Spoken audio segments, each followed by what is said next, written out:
बाप्पाचं आगमन होणार आहे, तर गणरायाला प्रिय असलेले असे उकडीचे मोदक आज आपण सोप्या पद्धतीने आणि स्टेप बाय स्टेप आणि त्याच्यात काही आपण टिप्स देखील सांगितलेले आहेत. तर त्या टिप्स कोणत्या आहेत त्याच्यासाठी हा व्हिडिओ जो आमचा आहे तो तुम्ही शेवटपर्यंत बघा. ही पहिली स्टेप आहे, सारण आधी आपण बनवून घेणार आहोत.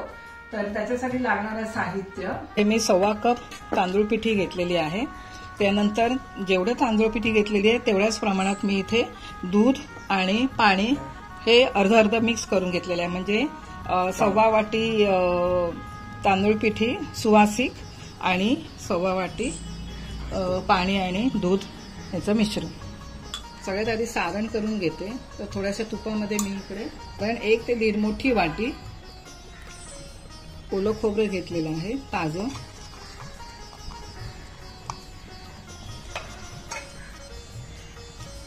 ते थोडंसं परतून घेईन.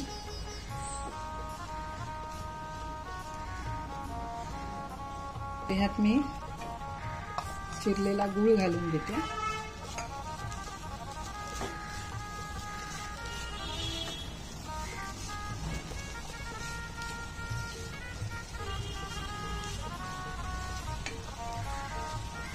साधारणतः आपल्याला गूळ वितळेपर्यंत सतत ढवळत राहायचंय, जेणेकरून हे मिश्रण खाली लागणार नाही किंवा करपणार नाही याची आपण काळजी घ्यायची. अजून आता 5 ते 7 मिनिटांमध्ये आपलं हे मिश्रण तयार होईल. हे मिश्रण खोबरं आणि गुळाचं हे जे मिश्रण आहे किंवा सारण फार कोरडं आणि फार पातळ देखील करायचं नाहीये.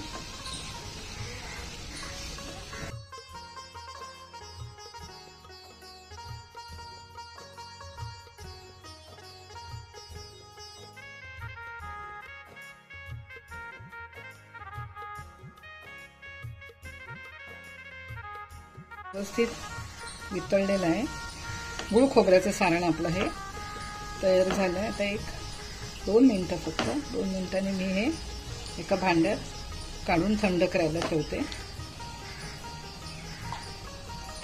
म्हणजे मस्त अगदी वेलचीचा सुगंध येईल. एका भांड्यात काढून घेते.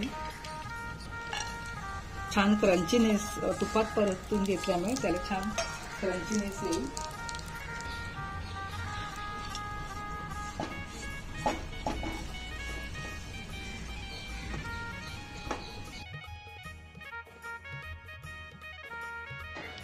दूध आणि पाण्याचं एकत्रित मिक्स केलेलं आहे ते घालते आणि उकळी आल्यावर पीठ घालायचे. 2 किंवा 3 चमचे तेल घालून घेते आणि चवीपुरतं मीठ.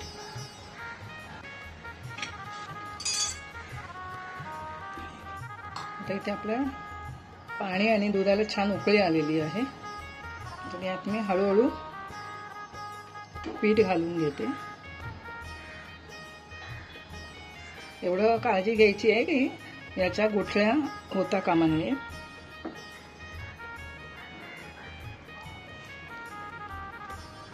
आता हे छान मिक्स करून घ्यायचे.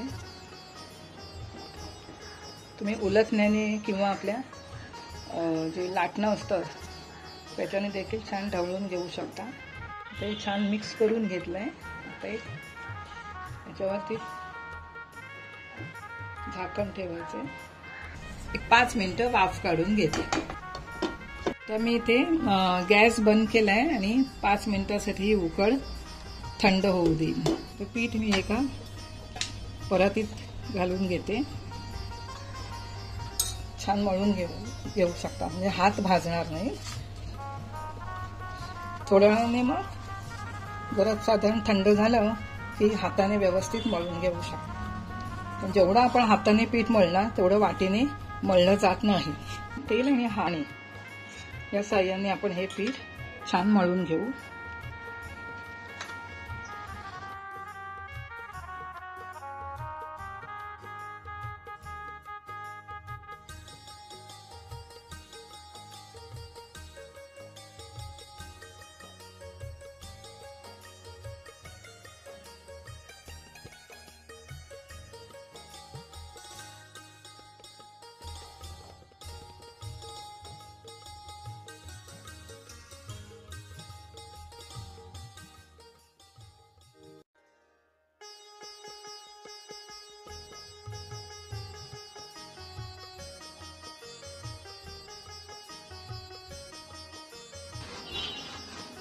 ही जी पारी आहे तुम्ही जितकी जास्त मळून घ्याल तितके आपले हे मोदक आहेत ते सॉफ्ट होतील. थोडासा तुपाचा हात लावून हलक्या हाताने पारी अशी बाहेरच्या बाजूने आपल्याला पातळ करत न्यायचे आणि मध्ये थोडंसं जाड.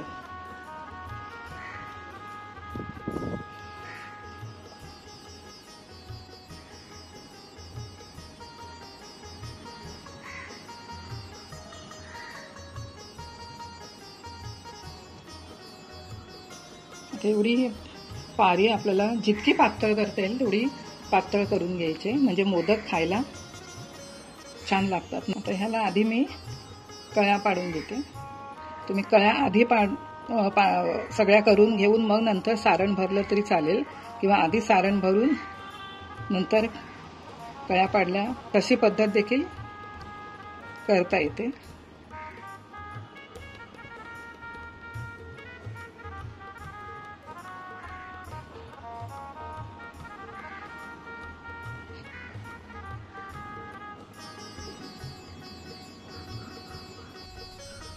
त्याच्यात मी सारण भरून घेते.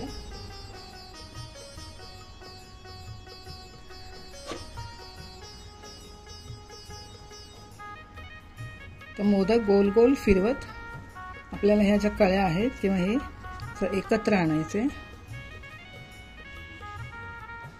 असा आपला सुबक छान मोदक तयार झाला. असेच अजून एखाद दोन मी मोदक तुम्हाला करून दाखवते. माझ्याकडे स्टीमर नाही आहे म्हणून मी हे इडलीचं पात्र घेतलंय. ते ऑलरेडी मी तर वाफवायला ठेवलं. हा एक मोदक जो आपण बनवलेला आहे तो थोडासा पाण्यामध्ये बुडवून घ्यायचा म्हणजे आपले हे बराच वेळपर्यंत मोदक हे सॉफ्ट किंवा मऊ लागतात आणि खायला अगदी छान लागतात. तर माझं इथे 5 मोदक बनवून झालेले आहे. हे सगळे मोदक मी वाफवायला ठेवते.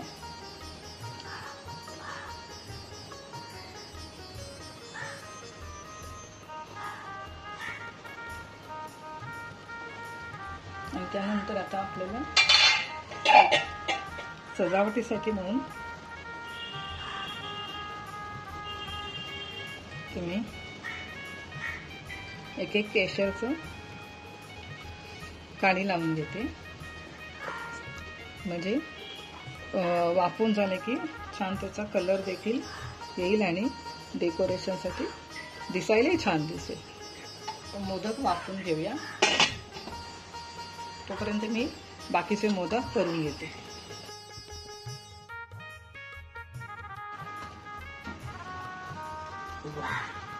तुम्ही बघू शकता आपल्या इथे मोदक 10 मिनिटं वाफवून झालेले आहे. याला थोडं तुम्ही बघू शकता दिसायला देखील कसे मस्त दिसत आहेत सुबक. आणि केशरच्या थोड्या एक काड्या लावल्यामुळे अगदी छान त्याला कलर देखील आलेला आहे आणि दिसायला देखील छान दिसते. आता हे आपण थंड करायला ठेवूया आणि त्यानंतर उरलेले जे मोदक बनवून घेतलेले आहेत ते यानंतर वाफवायला ठेवूया. आता पुढचे जे मी बनवून घेतलेले आहेत मोदक ते पाण्यातून काढून मी वाफवायला ठेवते.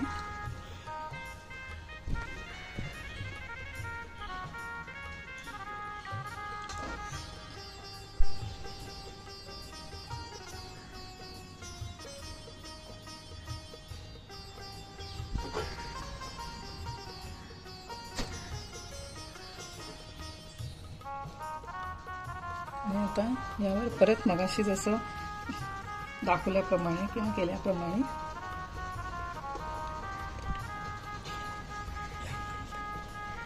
त्याच्यावर थोडं केशर मी घालून घेते.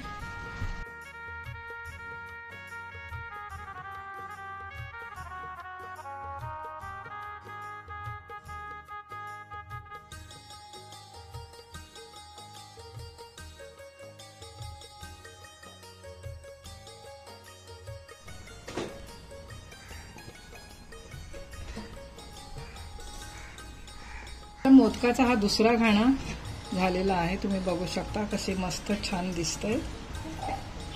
आता हे थोडा वेळ थंड करायला ठेवू.